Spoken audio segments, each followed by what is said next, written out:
Hey, what's up everybody? It's me, Jordan, and I'm back with another drawing video. In this video, I'm going to be drawing a character from Doki Doki Literature Club, which is a really weird game slash graphic novel type experience. It's kind of hard to explain. I just can't really explain it, you kind of need to check it out for yourself. It seems to be pretty popular at the moment, and I actually thought it was really cool. It was just something different and unexpected. So I wanted to draw one of the characters and read some of the poems that that character created, just for something different. I don't know, I don't mind poetry. I don't know if that's really lame to admit to, but I don't mind it. I've actually done some poetry videos before on my channel. Anyone who's stuck around for a while may have seen that before.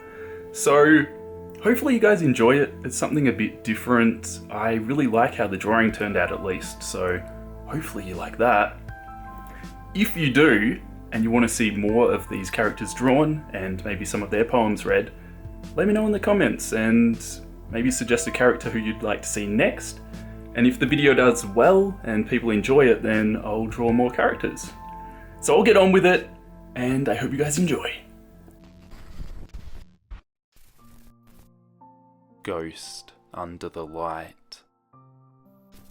The tendrils of my hair illuminate beneath the amber glow, bathing. It must be this one, the last remaining streetlight to have withstood the test of time, the last yet to be replaced by the sickening blue-green of the future. I bathe, calm, breathing air out of the present, but living in the past. The light flickers. I flicker back. The raccoon. It happened in the dead of night, while I was slicing bread for a guilty snack. My attention was caught by the scuttering of a raccoon outside my window. That was, I believe, the first time I noticed my strange tendencies as an unusual human.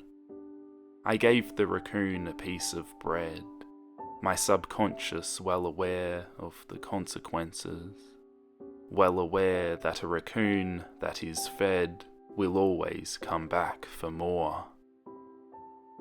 The enticing beauty of my cutting knife was the symptom, the bread, my hungry curiosity, the raccoon, an urge. The moon increments its phase and reflects that much more light off of my cutting knife, the very same light that glistens in the eyes of my raccoon friend. I slice the bread, fresh and soft. The raccoon becomes excited. Or perhaps I'm merely projecting my emotions onto the newly satisfied animal. The raccoon has taken a following to me.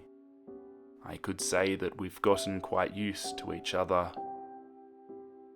The raccoon becomes hungry more and more frequently, so my bread is always handy.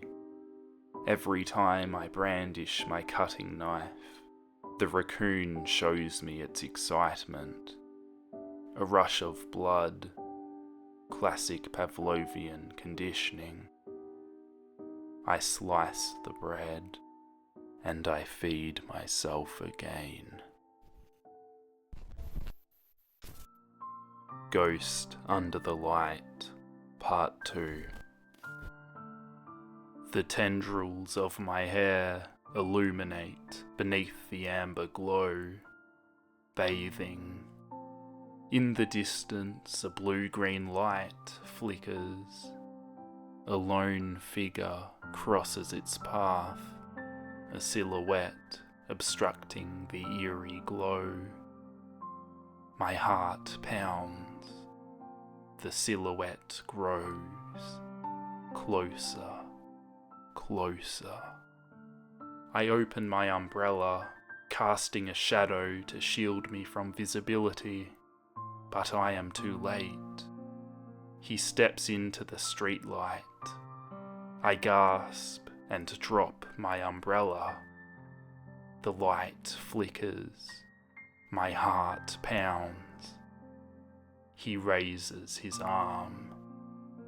Time stops.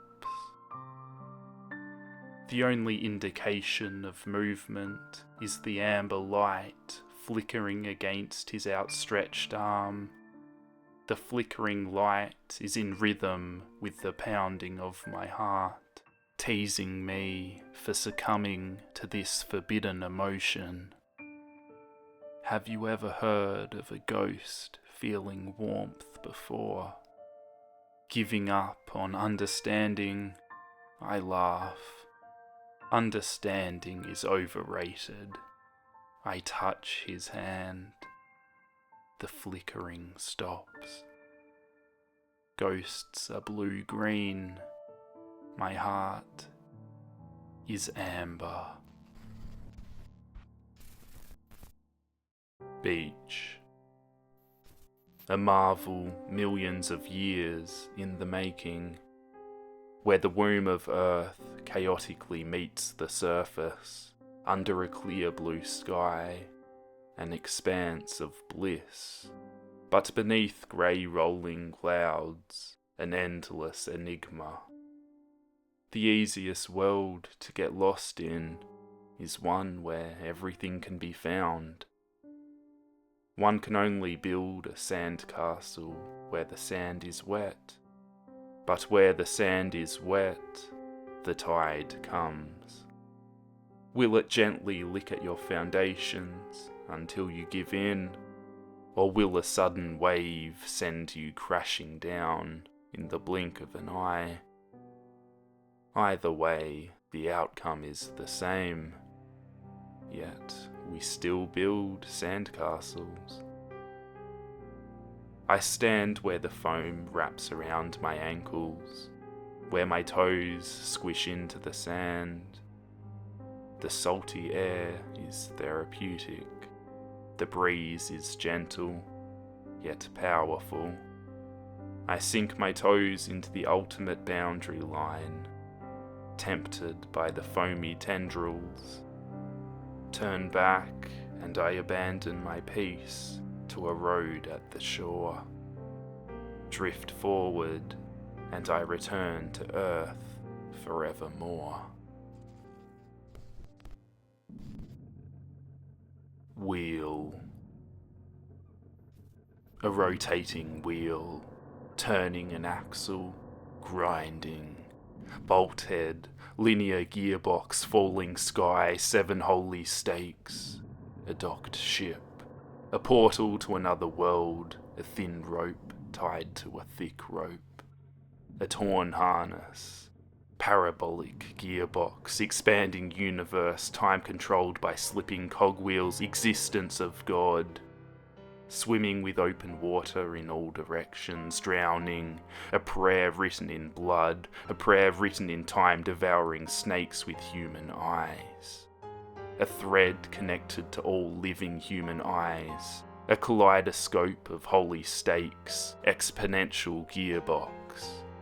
A sky of exploding stars, God disproving the existence of God, a wheel rotating in 6 dimensions, 40 gears and a ticking clock, a clock that ticks 1 second for every rotation of the planet, a clock that ticks 40 times every time it ticks every second time, a bolt head of holy stakes tied to the existence of a docked ship to another world, a kaleidoscope of blood written in clocks, a time-devouring prayer, connected to a sky of 40 gears and open human eyes in all directions.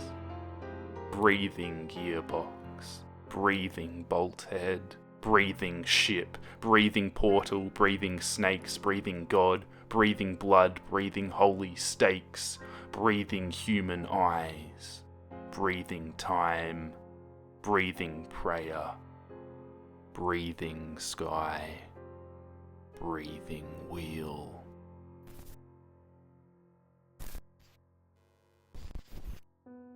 Fresh blood seeps through the line, parting her skin, and slowly colours her breast red. I begin to hyperventilate as my compulsion grows. The images won't go away.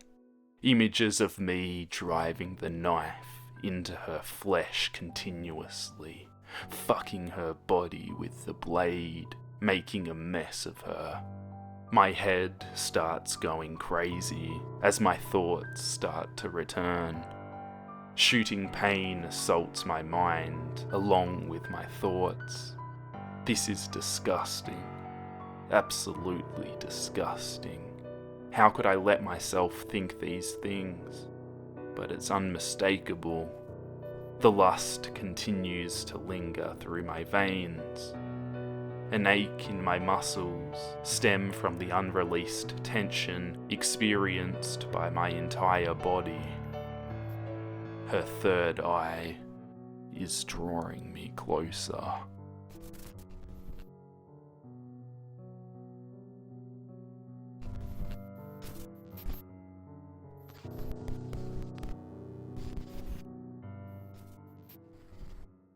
Bethany's stories about the elf started getting stranger. She told me that one night she woke up to the elf sitting on the dollhouse next to her bed, watching her with its empty glass eyes.